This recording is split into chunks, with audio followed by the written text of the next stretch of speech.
Welcome to Kaks Bar and Podcast, Canada's first podcast bar.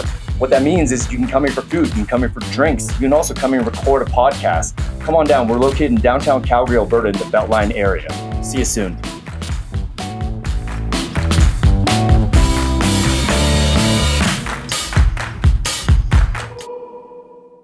And we're rolling. I'm here today with Chris and Raph. They own the company. It's called Plus15 Media.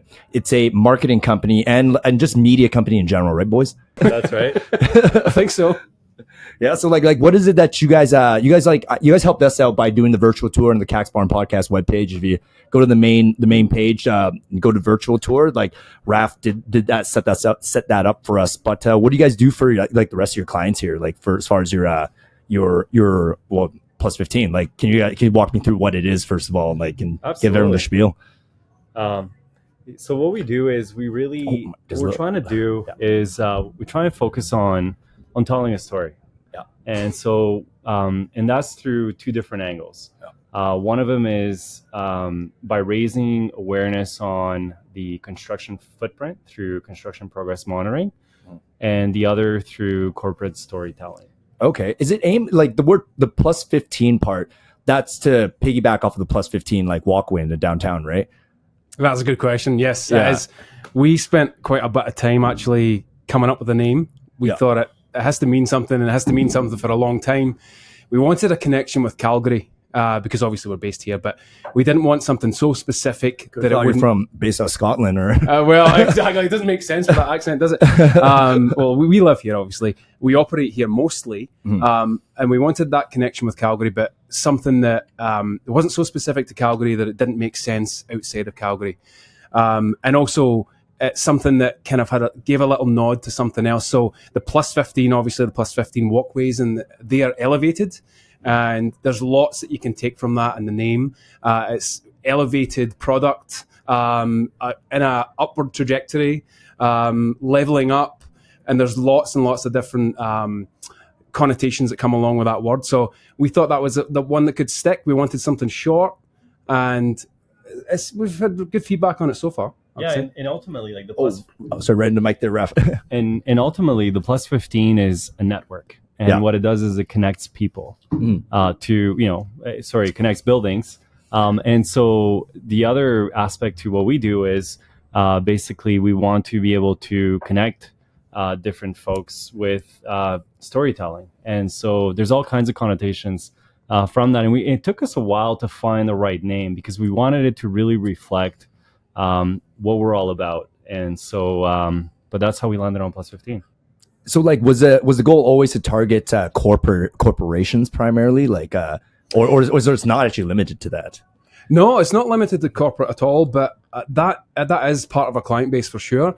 I think we kind of identified a gap in the market. Actually, it's maybe going back to talk about how we even met in the first place. Yeah. We'll explain and answer that question. Yeah.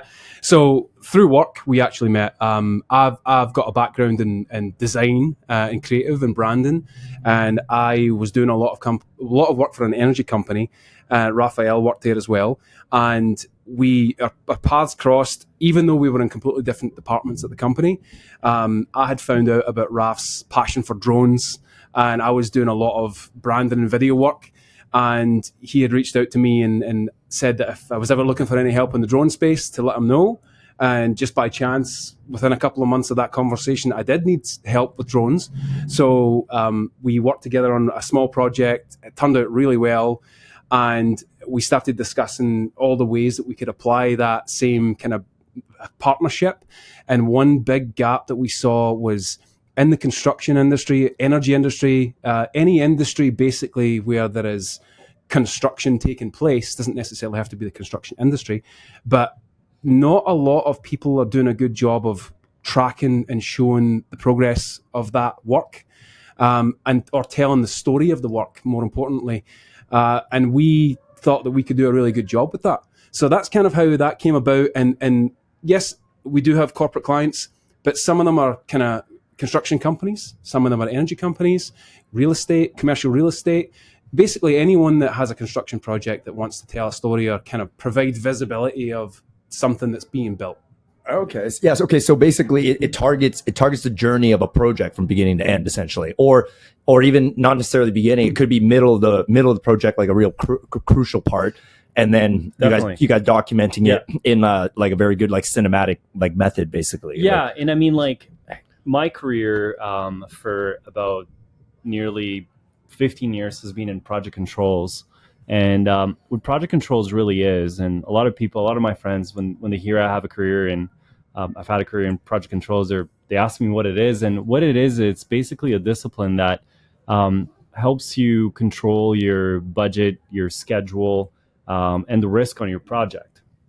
And so, but one of the things that's missing is the fact that you don't have enough elements to properly raise all the awareness that you would need as a project team to manage your project. And so, when I met Chris, got to know him and all his passion in the multimedia industry and the corporate storytelling side of things, and then with my background in project controls, specifically in the progress side of things, we combined all that.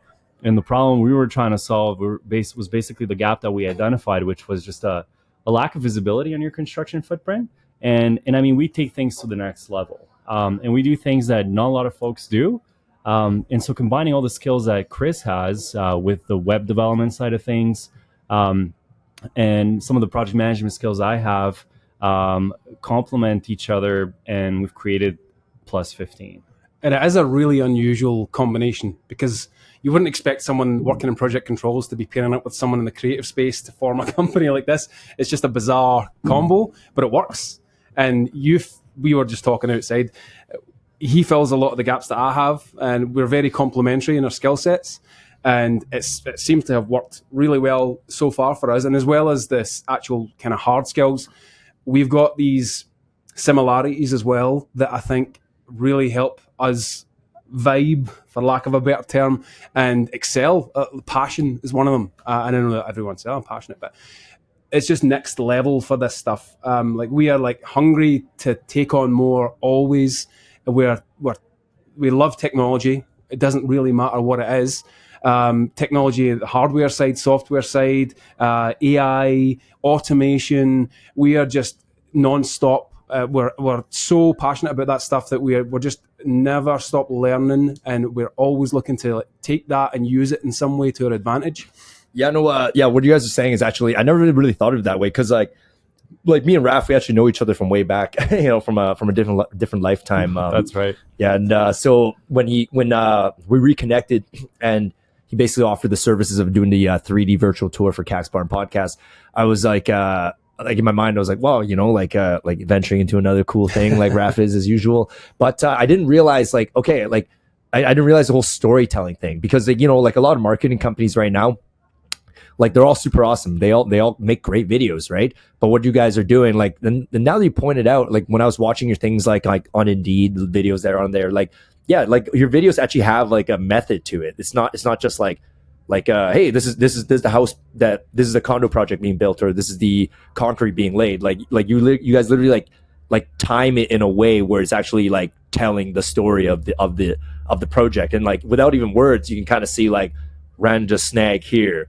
problem solving now, like got through it, victory. Like, Yeah. it's almost like a very easy to follow, like quick little reel. And like, I didn't think of it that way, because that's a unique, unless people have been doing that, I don't know. Like, it's like that's a unique, different angle towards videography for marketing companies and things like that. So For sure. Like, sorry to interrupt. Like, and when you think about it, there's always stories, like every time, when you think about it, like the more I think about it, say we hired you to be like, hey, can you guys do the, I don't know, say we did a wedding here at Kaks, right? And then it's like, okay, sure. You guys bring your equipment. It's not like just capture again random images. You'll probably be like, hey, thinking it through, we got to like condense this into a 50-second recap of the night, showing like the anticipation to the super fun part, and then you kind of understand what I'm saying. Totally. I mean, there always needs to be an objective at the end of the day. Yeah. And so our objective is to enhance visibility on the footprint, so that the story that is told with some of our visuals or videos can basically take a schedule for a construction project, a cost report, to the next level. And there's just so many more aspects of the problems that we solve. For instance, documenting things that occur along the way and how they were occurring. Basically, more and more clients nowadays in industry see the importance in being able to have this type of visibility. And a lot of projects out there, they can be anywhere in the world. They can be in remote areas of British Columbia or in Mexico. And so you've got clients who are basically operating these projects or looking after their construction from different places in the world, and they want to keep track of that. They want to really have the right visibility so that they can feel comfortable that the right work is happening at the right time and according to how all the reports they're seeing on paper. Paper is just something of the past at this point. Like at this point, we're moving into the realm of augmented reality with the new Apple Pro Vision goggles and the metaverse, some of the trends in the crypto world with the metaverse. It's the world is changing, and so companies need to adapt to that change. We help companies adapt to that change by basically getting them up to speed on the visualizing side of things. Yeah, and I think the days of just filming something for records are gone. I think that we're all human, and there's so much noise out there. There's so much content on social media or internally, externally, or web, that you need to cut through the noise. And the easiest way to do that probably is through storytelling and connection, is connecting with humans and allowing them to see the value or to tell a story to them in a way that is visual, potentially in some cases. But if it doesn't connect with them, they're scrolling past it that instantly. Even if it's something in the construction industry or the energy industry, it's not really an industry that's known for its storytelling necessarily. But if you can tell a good story, then you have a greater chance of having a better perception of your company and your brand, or selling your product or getting investors.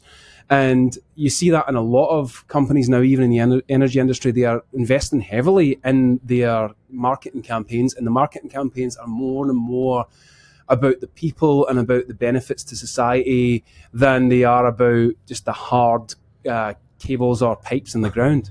Your projects, how a lot of video marketing, it might just be for the day or for the afternoon, but if you guys are telling the story, when you guys get hired by your clients, like, is it kind of like a week-long thing or like a month-long thing? Or is it like, might be scheduled like, hey, like we're going to film first of the month, middle of the month, last of the month? So your projects aren't just one shot, one day things, it sounds like, right? Well, it depends really on what the project is. And we do also do corporate videos for some of the construction companies and energy clients that we have. So if it's corporate video related, there's still a story behind that. Like, for instance, one of the recent shoots we did was for the holiday train at Anderson Station for CPKC. Yeah. And, one of the angles that they really wanted to draw attention to, and that's what the holiday train really was about. It's just about connecting people and giving back to the community.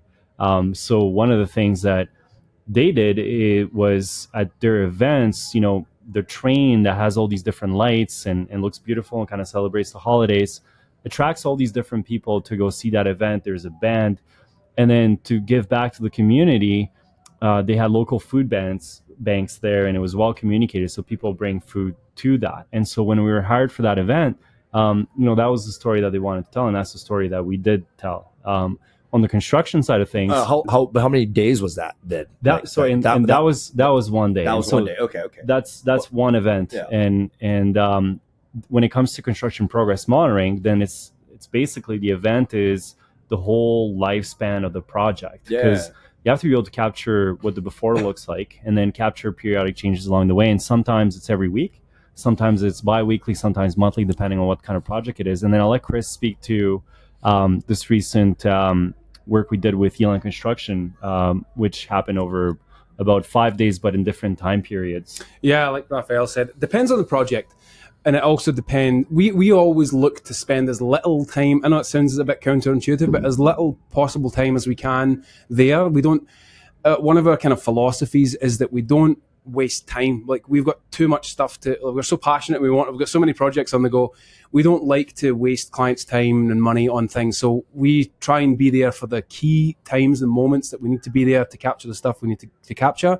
And then we get out and we come back. And it also depends on what's happening, obviously. So it's almost like a mini documentary kind of. Yeah, What you it can be. mini documentary without actual narration.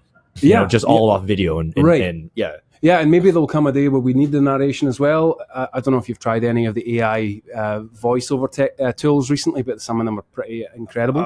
I saw on the Joe Rogan where I saw on Rogan where he was showing like Hitler's AI voice redone, translated from German to English, 99% accurate of his voice, and I was like. So I was watching that clip. I was like, "That's freaky, man." It's getting a little bit creepy. Yeah, for sure. And like with the video, oh wait, right in the mic, right in the mic there, Raph. Oh, sorry. Oh yeah. And yeah, like with some of the video enhancements, it's like it's scary, right? Like, how are you? Sorry, we're like totally switching from Elan construction and concrete pouring, but like no, we are all about technology too, and yeah, that video stuff that OpenAI is kind of developing. I don't know if you've seen any clips, but yeah, I have. It's Sona. How do you know what's real and what's not, right? Yeah, like it's like, are you guys? Is there like, do you guys have to make sure? But you guys said you're passionate about this, but you have to make sure you guys are constantly on top of the tech, then, right? 100%. Like not catching up with it, being ahead of it, right? I know, and it's actually not a chore. It sounds like we need to catch up. We're already caught up because we're just inherently we're passionate about it. Yeah, and we're always reading the news. We're always following articles, YouTube. There's nothing that has come out in the last week that I don't know about so far. Yeah. I mean, obviously there are things behind the scenes, but anything publicly available, usually we're on top of. And yeah, we did see the AI stuff. And I figured a question that would come up at some point, are you threatened by AI, or do you think it's going to take away your jobs? Or I mean, yeah, if we're kind of segueing for a moment into that topic, and at the end of the day, this is a podcast. Like we can't segue into that. Why not? Obviously, if we segue too far off, like Plus15 Media's information will be in the show notes, and you guys can always kind of look into the work there and maybe hire these guys, and also, I mean, obviously, you guys can always come back on again if we need to dial more into specific projects. But broadly speaking, right now, how do you guys feel about the way the tech is moving with AI? Because like you see all the science fiction movies and shows. I think are we trajecting towards like holograms, and like hologram filming? Well, they've done holograms. The Tupac showed up at Coachella. Yeah. I just mean almost straight like you guys don't even have to be on site to film things. Maybe like droning you there. There's a segue for you. Like I don't know. It's like things are moving into what you see in movies. I don't know if you've ever heard of virtual twin technology, but that's something that we are investing in right now, which is basically where you scan a location to really fine detail, and you record that and you map that, and then you can make that available virtually. And then on top of that, which is kind of scary, the sensors from the real location can map to points on the virtual location, and you can basically monitor a site at all times and have a visual of the site at all times. Yeah. So you don't, I mean, yes, it puts probably some people out of jobs in the field, but it means that you can essentially monitor a field 24/7 remotely with no men or women, ladies there, and the only way that you would ever really even need to go there is if there was an emergency, say, and it's got to the point now where they can even run models on the virtual twin in terms of like throughput. They can basically they can really push the location or the site to its limits virtually using modeling without doing it physically to see what happens. And they can say, all right, well, we can increase our throughput at this location or bandwidth by X because we've ran it through the model, which is a virtual representation of the real one, using sensors from the real one, and there's no risk. And they can do it 1,000 times, 1,000,000 times, and they can do it behind the scenes overnight, like I said, 24/7. So technology is getting scary, and the AI side of things, is it threatening? Is it scary for our business? I think it's scary for everyone anywhere. I mean, I've seen some videos recently of robots doing even factory. I know there's always been production lines in robotics and car manufacturing, etc. But even simple things like picking flowers, boxing things that have always had to be done by humans because the technology wasn't quite there with robotics, is getting there with robotics. So it's scary for anyone around the world. But for us specifically, when you mentioned the AI, the OpenAI's video technology is getting scary good. I don't know if you remember the Will Smith video from about a year ago. The one where he slapped Chris Rock in the face. No, that was real life. No, the one of Will Smith eating spaghetti. It was it was text generated AI video. Basically, you type in a prompt, it gives you a video, and it was hilarious because AI at that time was really struggling to make things look natural, and it's always struggled with hands. And there's videos out there as to why that is, but. He's eating spaghetti and it looks really, really creepy and freaky.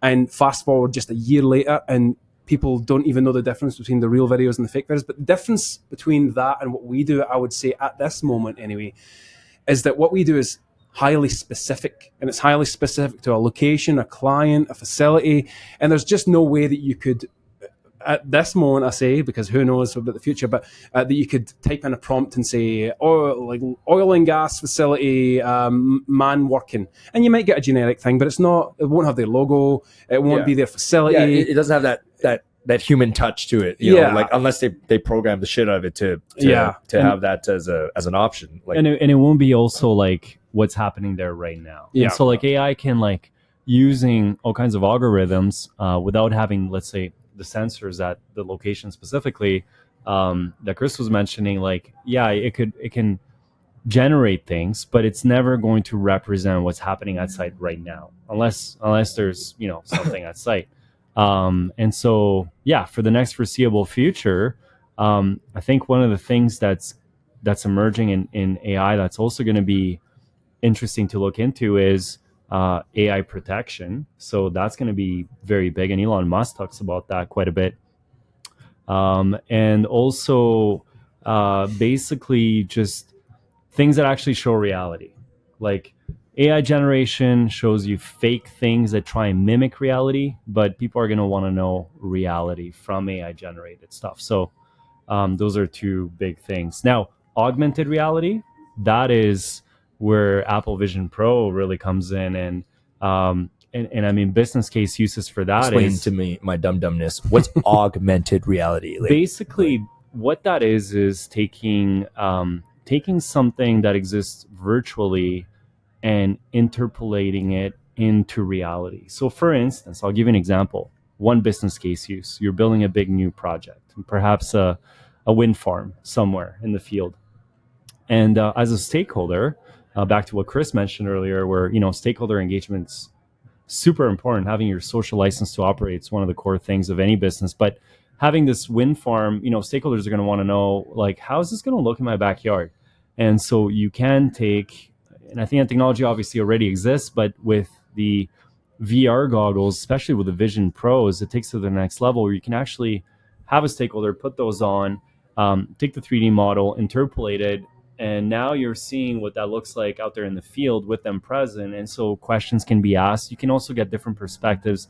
Oh, so this might be covered if that's over there, and perhaps I'm not getting as much sunlight in this section, or who knows? Obviously not with a wind farm that's super thin. But the other aspect quickly is just also with regards to having additional tools that can help you do things. So like, you know, say you're an airplane mechanic before, what would you have? You know, you've got your experience and your knowledge, but now all of a sudden you can open up 10 monitors, you know, different, one showing a hydraulic system, one showing a jet engine fuel system, and all kinds of things. So when you're actually working, you're working smarter, not quite the Matrix, but getting there. Yeah, it's kind of scary, but like Raphael said, it actually inserts these visuals into reality. Or what is actually in front of you. There's another layer on top of that of a virtual world. So, and it is also in accurate 3D space. So, for example, there's a table in front of me right now. Physically, I can see that. If I put goggles on, or maybe one day contact lenses, glasses, there's Black Mirror episodes about this, I will be able to see things on that table that don't exist in reality, but help augment that reality to take the reality to the next level, to be more functional. Kind of like say me and my girl are like going to future IKEA, and we're like, that table would look good, but how would it 100%. Look with with the candles and everything, augment reality, and then like bang, exactly. Like, okay. And not only that, you'll be able to see it in your own living room. Yeah, exactly where you want to place it in your own living room, and it's now going to the next level again, where you can interact with it. So not only is it augmented reality. So imagine you use the monitor example, right? You've got a desktop or a laptop in front of your face. Laptop. I just bought a new Mac Studio display. It was $2,000. It's a lot of money for one single screen, but with the Apple Vision Pro, which is the recent example, but there'll be other products that come out from Samsung and everyone else, but even Google. They did Google Glasses a long time ago, which was ahead of its time, but we'll talk about that another day. Anyway, I've got this laptop in front of me. Look at that. She read my mind. This is star quality service. Yeah. Thank you. Thank you so much. Nicole, may I get one too? Thank you. Logger. Yeah, Shawn was forgotten about there. So to use that example, you could be sitting in front of your face with sitting in front of a laptop with a real laptop, physical laptop that you can touch in front of you. Put these glasses on or these goggles, whatever it happens to be, and you can then have access to literally 10 more screens.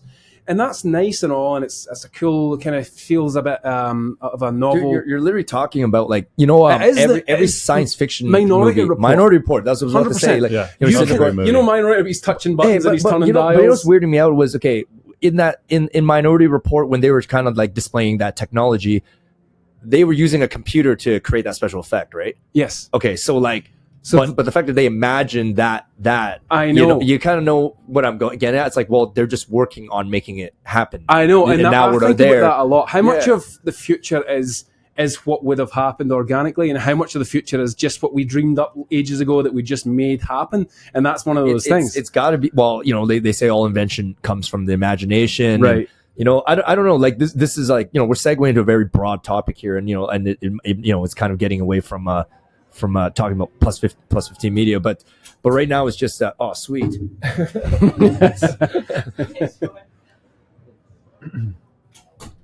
Yeah, no, but right now I feel like these discussions are like super important because they're going to creep up on us, because most people are, like, one thing I'm noticing is, like, in the past, people take forever to get good at a skill.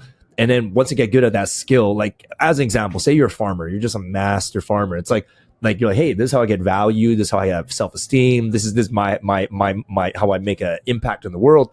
But then somewhere along, they've developed machines that can farm the land and make it do it 10 times faster than you can. And all of a sudden you're like, oh well, next another example. Oh yeah, I'm a really good truck driver. Like I don't fall asleep. I'm committed to my craft. Boom, now you got a robot driving the truck. It's like it is kind of the only thing I'm kind of like afraid of in this kind of endeavor is that humans take so long to get good at something that they put their like soul into, and then they strategize maximizing their time to make it so that they're better at that than their competitors, so they have value, right? Like the way technology is going super fast, like it does take away our value to one another, because you lose that care to try if something is already done and that thing is already ahead of you and that thing already makes more of a splash than you can, right? So right now it's just kind of like right now I don't know, like I feel like I'm not necessarily worried. I think we would adapt. It's just, but what do we adapt to? If humans have always been problem solvers, right? Or like creators, right? So it's like, but we have nothing left to create, nothing left to problem solve. What do we do with our time? Or do we just leisurely play all the time? Well, I mean, are we just a race of playing? We'll find a way. We'll find a way to ruin it, or we'll find a way to make it difficult, or we'll find a way to excel. We always have. Like you ever heard that Henry Ford quote? That's like he was asked about the production line in the Ford model. What's it called? The model? Forget the name of it. The very first Ford vehicle. And someone said, "Well, how did you come up with this idea?" And he said, "Well, if people had asked me, if I had asked the people what they wanted, the assembly line model, basically. Yeah, they would have told me a faster horse." And so, like, that is basically about innovation and how if we, I think I know that guy. We're on this path, and if you limit your thinking to what we already know, then you're going to end up with another version of what you've already got. So yeah, the future is scary, but we've always adapted. Like cavemen, if you had asked a caveman what he thought of, not that he would be able to comprehend this at all, but if the internet was going to come along, if I gave you the internet right now and you could speak to someone across the world, he would probably be like, well, there's nothing left for me here. Like he would probably think there's no purpose left for humans because we've figured it all out. So I think that with the future, we will figure it out and we'll find a way to still add that value and still have the human connection, just in a different way. Yeah, and I don't think that this kind of like evolution is necessarily good. It depends on, because right now it seems like, in our society we have a lot of like mental health issues and things like that. It's like it's because of well, quite frankly, we have too much time. So now the issues we conjure up, when you really take a step back, half the time you're like, that's not that big of a deal. Yet that's the biggest deal in my world, because there's nothing else to like create adventure in your life. You have to like create a story, like you guys are storytellers, you have to like create the story of having a conflict, an enemy, a goal. But like half the goals now are like hyper silly, so I don't know. But right now, I mean, I thought about something just now when you guys were talking, but you have seen the movie Last Samurai? I have not. Maybe a long time ago. Well, Last Samurai was about Tom Cruise is in it. Tom Cruise, yeah. So Tom Cruise was an American.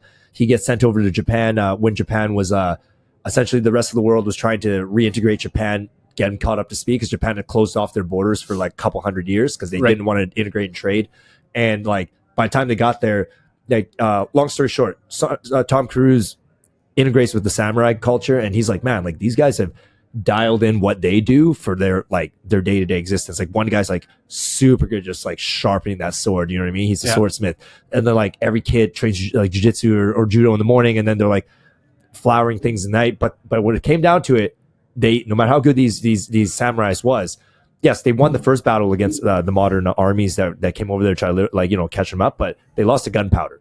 You know what I mean? Like, and then they're like, holy crap, like this whole time I'm mastering shooting a bow, which is still super awesome. It has its place, but like the reality is, like, unless you're using the bow in a different scenario, the bow is not going to beat a line of guys with a rifle, right? Yeah. So it's so anyone who's saying hey, technology is moving too fast, man. That's also silly, because then you're also kind of like denying evolution, right? So it's almost exactly. I think the real question is like, how do we get along with technology without feeling there's no purpose, that's the question I keep asking myself. I think the reason it scares people now, and maybe didn't scare them as much in the past, is because it is now becoming like an existential threat. Like before, you go from being a samurai to the invention of gunpowder, and obviously that's a much more effective way to kill and for armies to dominate. But now we are talking about unleashing technology that becomes sentient and has its own thought. Like that was so far from like gunpowder. Now we're talking about being able to control this. Yeah, I think that's actually the next like super question with regards to that topic. And your guys' world is dealing with technology, so you're probably going to be at the forefront running into this stuff before the rest of us do. Yeah, it's like the main thing is like, is there consciousness next with these machines? Well, because if there's a consciousness, then they are as equal as us. You know what I mean? Like, unless we're targeting the theory of the soul or whatever. But if we can't, because that thing is such a unagreeable, consistently concluded outcome thing that everyone all can draw from. So, but if something can have the same amount of emotions that you have experienced, and it has the same amount of reaction to those emotions, it's programmed in, it understands like ego, it has its own ego, like at that point, whether there's a soul or not, it's kind of as sentient as you kind of know what I'm saying? Like, and I think that's the big fear is like, they make movies about this all the time. It's actually a real thing, It's like eventually, like, do the machines get as, like you see Star Wars, like they love their droids, right? Like the droids are for real. Like R2D2, everyone loves R2D2, but does R2D2 really exist? Because does he have consciousness, right? I saw a movie when I was coming back from Mexico recently, where it was Humble exactly brag. that. What's that? No. But seriously, no. I sometimes I work on the plane, or sometimes I'm just listening to music, or I try and catch a nap. But this time I actually watched a movie, and it was a movie specifically about that. It was actually, and I forget what it's called, but it was a movie. The Creator? I forget on what Disney? it was called, but Oh. it was basically these robots that like it was like men, America, kind of. I think you're talking about Creator on Disney Plus. Yeah, There's these robots in Asia that like Creator. Yeah, talking about Is Creator. that what yeah, that yeah, is? yeah. And I've so- got a great segue for this, but keep going. and so these robots actually, were to the point where there was a war between America, like the West and the East. Yeah, and the East adopted AI and the West didn't. exactly. And then, or the they things did got messy initially, but there because- was like a nuclear bomb detonated in LA. Yeah. Anyways, and so these robots actually had that perception. You're going to waste it? Because I'm planning on watching this film. Uh-huh. Are you going to tell me the end of it? No, definitely not. There's a twist. No, all I'll right? send it to It's you. still worth it. But- Okay. But basically, Actually, like, wait, I just and realized I it's didn't actually a finish pretty the cool movie movie. at all. It's a cool concept, and the reality is this. When you're watching stuff like that, I mean, we watch a Star Wars from like freaking 30 years ago. It's like a lot of that stuff is actually happening right now, right? Yeah. But this could really be real, but ultimately, like, they're not human. Like, they're never going to be, as much as they might think they are, in that Okay, consciousness. so your aspect. hard stance at like just because their consciousness mimics so closely to ours, they still don't have a soul or whatever. They don't have a soul, and I think like that there needs to be a differentiating factor, and everyone's going to look at it differently for sure. But Hey, but what do you have to say about cloning then? Don't clones not have souls? well, I don't know. I Like don't know. we've cloned animals know about before, that. right? Yeah. So like Well, I don't even begin to understand how that tech works, but apparently, yeah, we've cloned animals, so it's like the thing thinks, eats, and walks, and You and bring like your- so I mean, it's like you- is there a you do raise a consciousness? good Like, Well, where do you draw like the so line? does a You clone do have have to- consciousness? yeah. I don't know. I think man. living versus machine, and like living in consciousness is different. Like Living Yeah, and you can consciousness argue is that a human different. body is a different kind of machine. It's just meat. I Black guess- Mirror has a few episodes about this sort of thing, about consciousness and about where you draw the line. There's an episode about a guy who is virtual, and he's a pet, basically a virtual pet at the whim of this lady who owns him as a pet.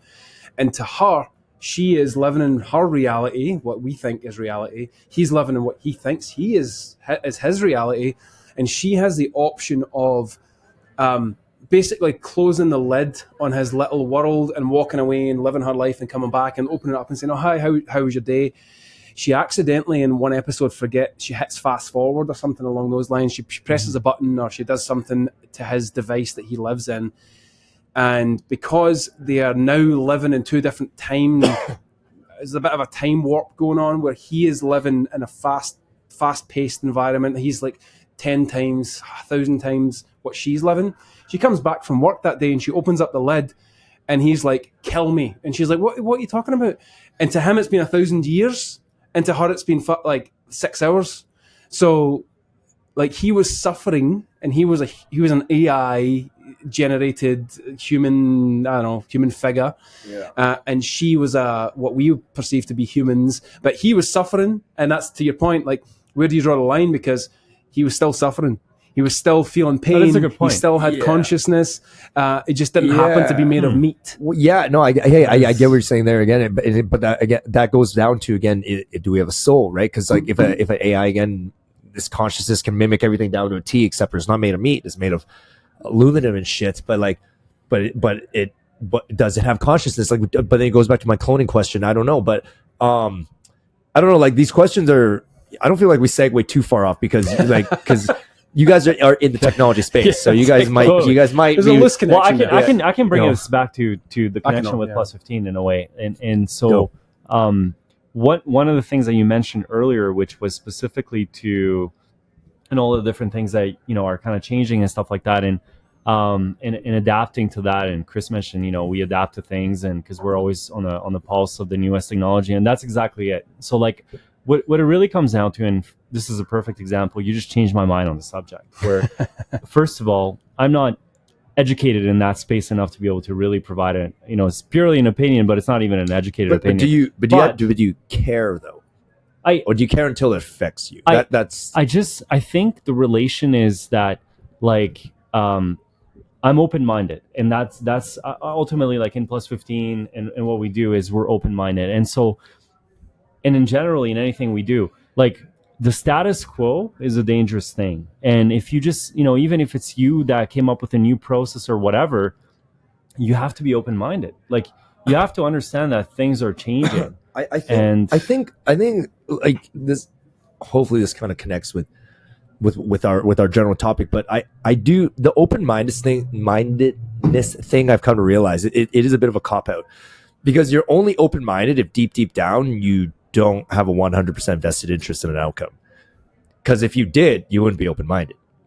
Well, it depends. It depends, because if, for instance, and sorry for interrupting, but like, just I guess to close back my point on that one, you know, you can either adopt it.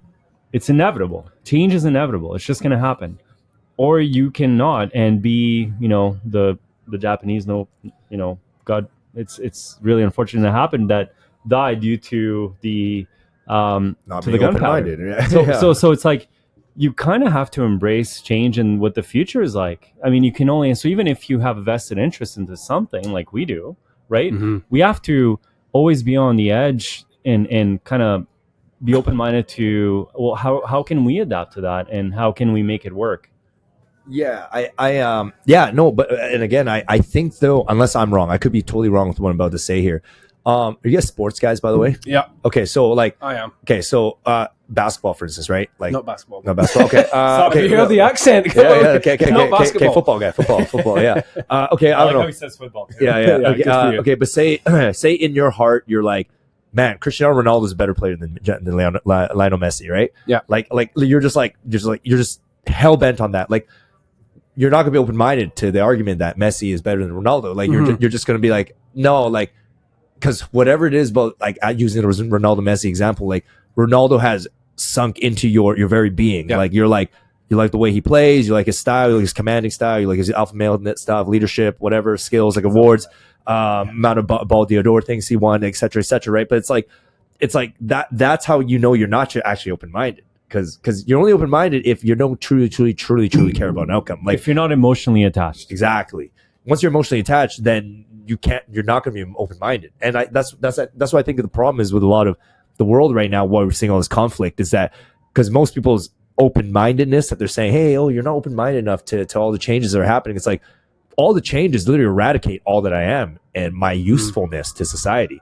Like, if I roll with all these, I am useless, and I'm 60 years old already, and like there's no time and energy to redevelop my skill set. Like, and I don't want to die yet. I want to enjoy, you know, maybe I want to live to 80. I want my last 20 years to be enjoyable. But if I have no self-esteem, it's not enjoyable. I think that is what's like this cause of a lot of these like issues and conflicts. And like, AI is no different. AI can be looked at as another social issue, or another religion coming on board, or another total change that's going to make you have to learn again, and maybe just not up for it anymore because you're tired. You know, you spent your whole life, like, imagine you guys doing everything you've done with Plus15, and then tomorrow this robot just comes in, and like he like opens up his abdomen, and like 20 more mini robots fly out, and then they film things from more angles that you can see.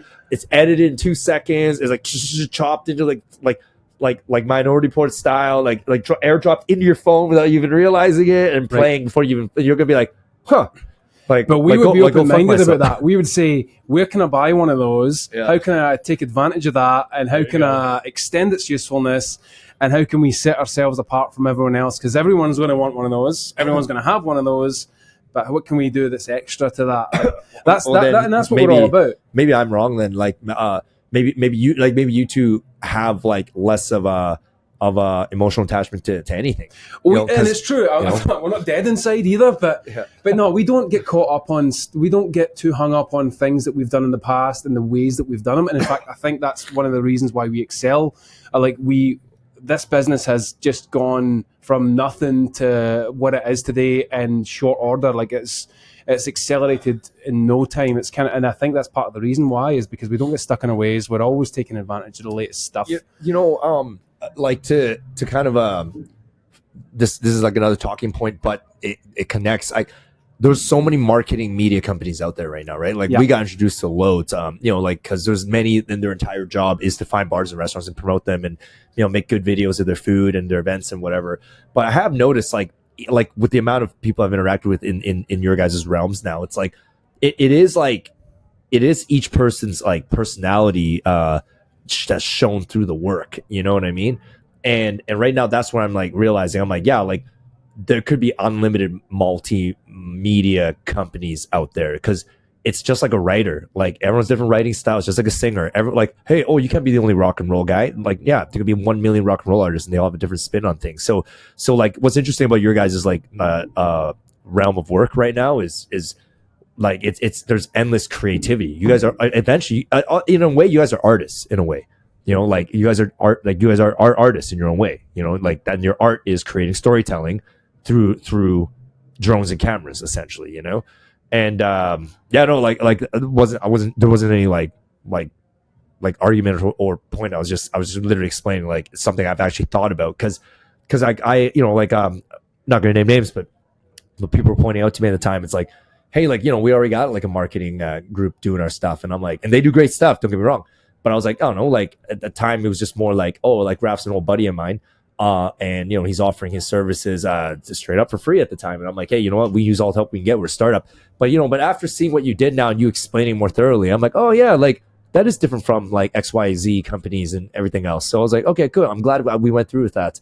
So yeah, no, but ultimately, yeah, it is a compliment what I'm giving you guys, and yeah, but it's also me piecing together my thoughts in real time about about what's different between Plus15 and some of the other companies I've seen thus far. So yeah, that was actually kind of one of the foundational reasons why we started this thing. So I mentioned before that I've been in the creative space for a while now. I've dealt with a lot of marketing campaigns, brands, rebrands. And one thing that I've noticed, and this is kind of one of the reasons why we started the company, was that we have worked with a lot of agencies and creative groups that as you just mentioned, and it can be quite subjective. You say that we're artists, and there's an old question we used to ask people during interviews for creative jobs, and it's like, what is the difference between an artist and a designer? And I honestly consider myself a designer. I was always interested in art when I was a kid, but the difference for me is art is very, very subjective. It doesn't have to fulfill a purpose, doesn't have to perform a function.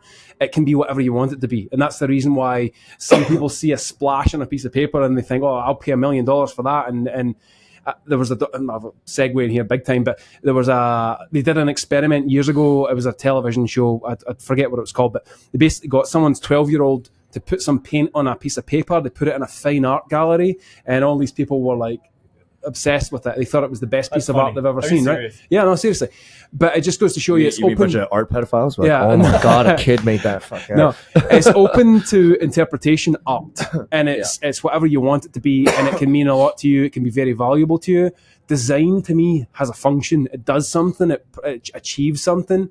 And I feel like I'm more of a designer than I'm an artist. Just so happens that art and design, there's a lot of crossover because a lot of it's creative and a lot of it's visual or whatever. But where was I going with that point though? Well, I think foundations. The foundation. Yeah. So I've worked with a lot of creative agencies, and one thing I've noticed is that they do have their own style. And you mentioned that we're different or why we're different, and I think.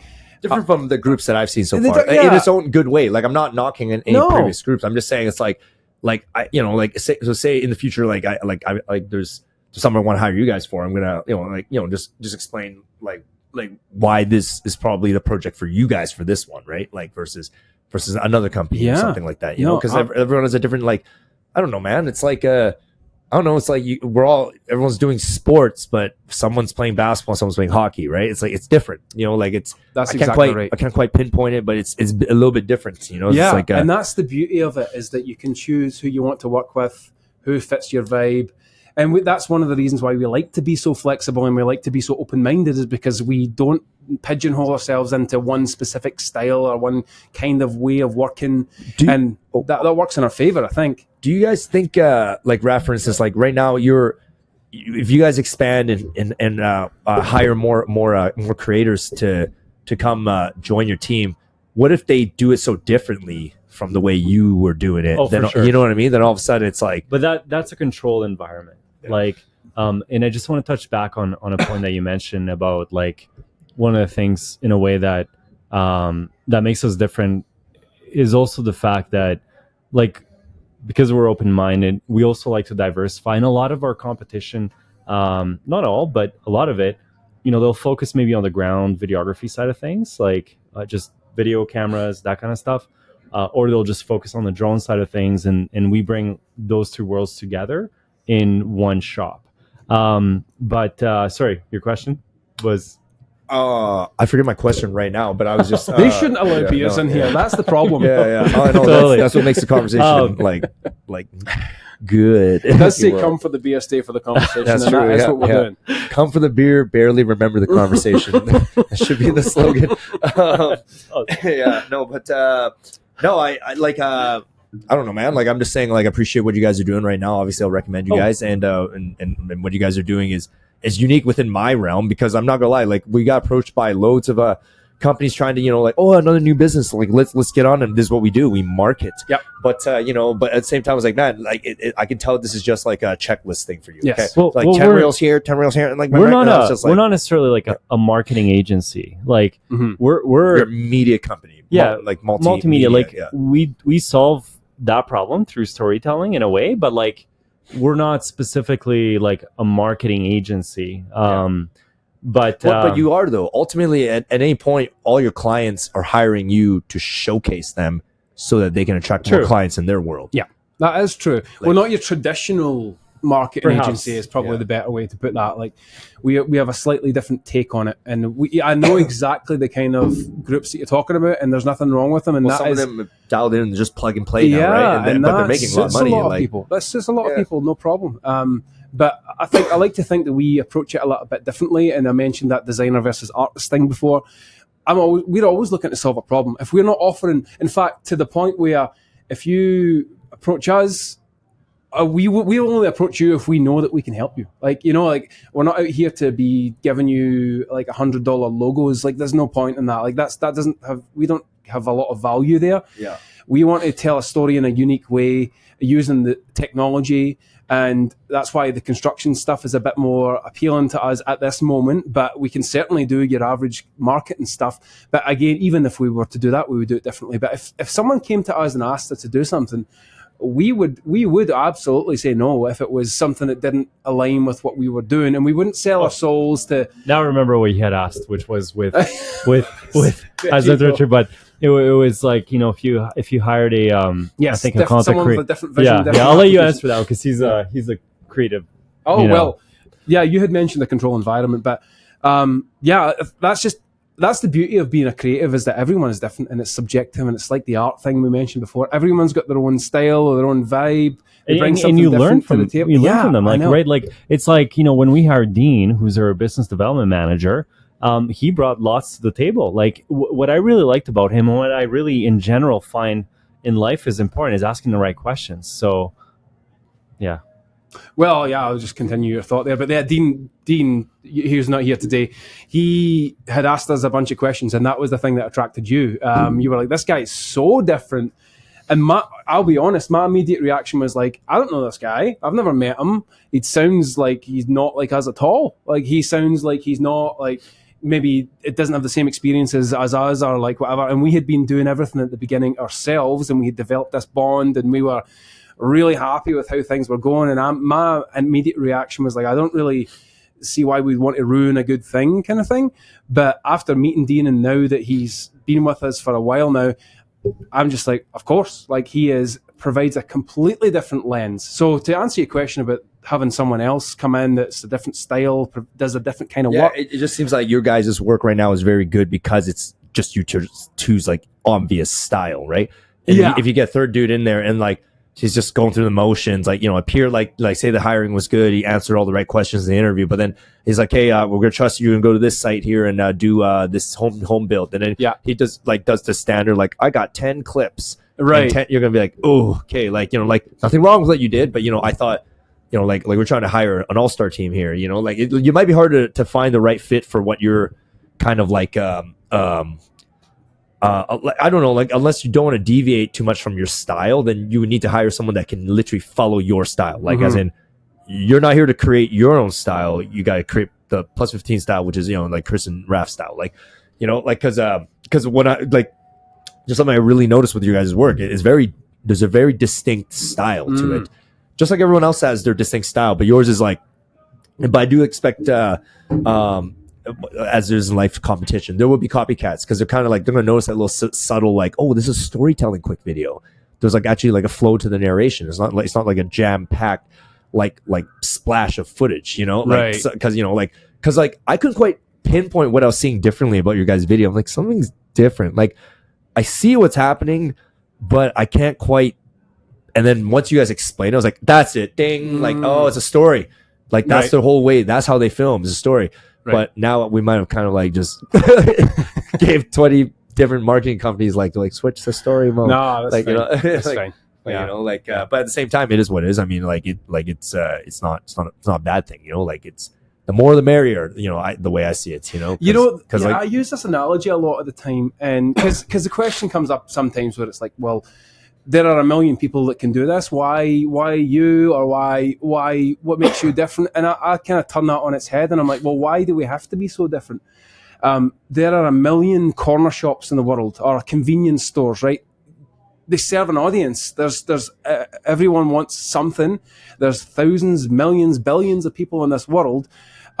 Why do we all have to be so dramatically different? Like, you know, I'm not saying we don't have. Well, my people aren't. We're quite similar. Oh, yeah. 1 billion of us. But 1 point how many?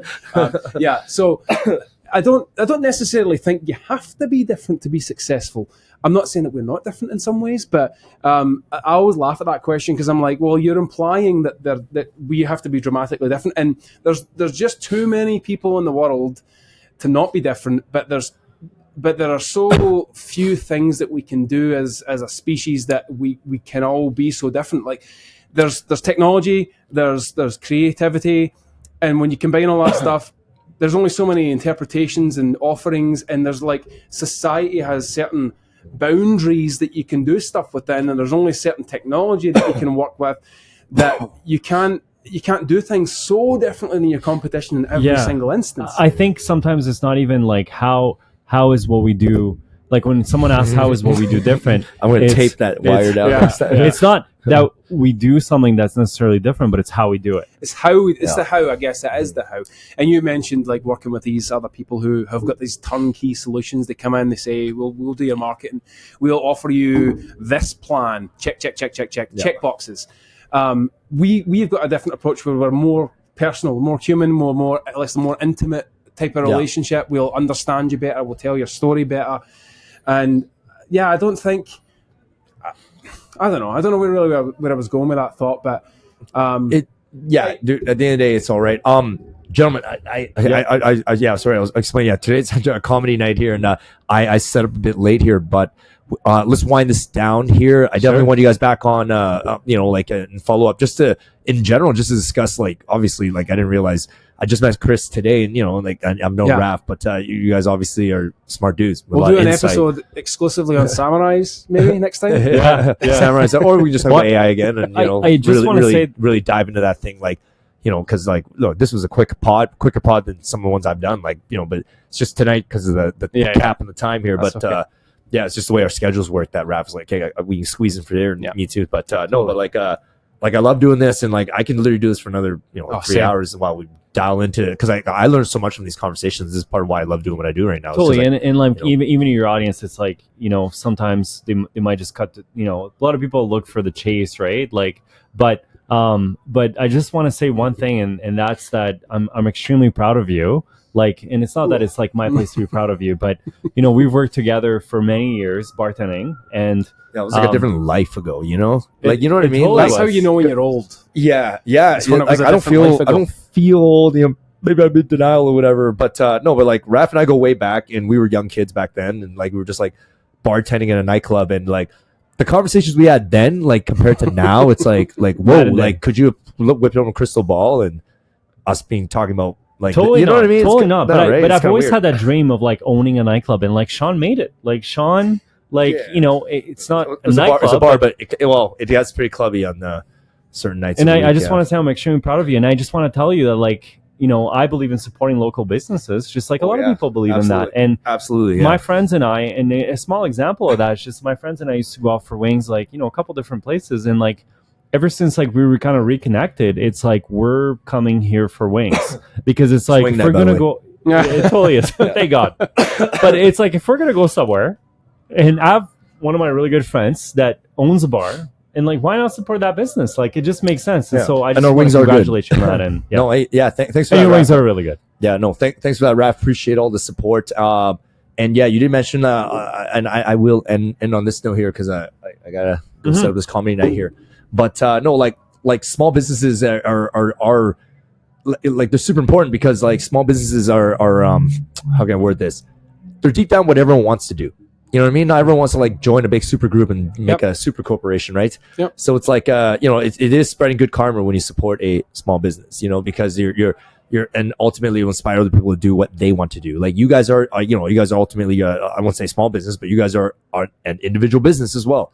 It's like and I do believe in like free market economy. I'm that kind of mindset. So I believe everyone is like I'm leveling up every day because I have my own business that forces me to level up. And I feel like I'm at my highest quality of life because my purpose is like super high. Like I don't have any more mental health issues because I don't have boredom. Yeah. I don't have lack of purpose. Yeah. What I do makes a difference to the ones I love. Like, and then when you support local businesses, you're essentially supporting like growing like the human soul, So like, I love that. So it's like everyone needs to support local business. Like I go on my way now to, but don't get me wrong. Like don't be stubborn. Like if a small business is really not that good, it's just, then they need to know. But then Totally. but that's their also wings aren't that good. I mean, like you're gonna have to go across the street. Like, hey man, but your wings are really good. So Thank you. Okay, gentlemen, we'll do this again. Plus15 Media, all their information will be in the show notes. Raph, Chris, good times, and we'll do it again. and shout out to Dean too, who's not here right now, but Dean, he's in our minds. And Dean. all right, Yeah. okay, everyone, have a good one. Okay, bye.